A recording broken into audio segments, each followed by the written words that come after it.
বাংলাদেশি নারীদের সঙ্গে বিয়ের বিষয়ে সতর্কতা।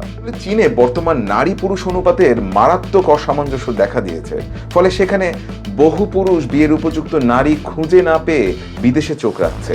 আর এই চাহিদাকে পুঁজি করে কিছু অসাধু চক্র বাংলাদেশ সহ উন্নয়নশীল দেশগুলোর নারীদের টার্গেট করছে।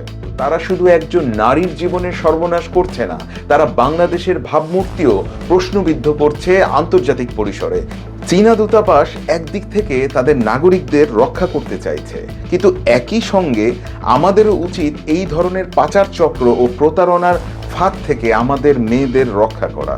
আমরা কিভাবে নারীকে দেখি, কিভাবে তার নিরাপত্তা নিশ্চিত করি, সেটাই এখন প্রশ্ন। মানবতা, মর্যাদা আর নারীর নিরাপত্তার পক্ষে আমরা একসাথে দাঁড়াই।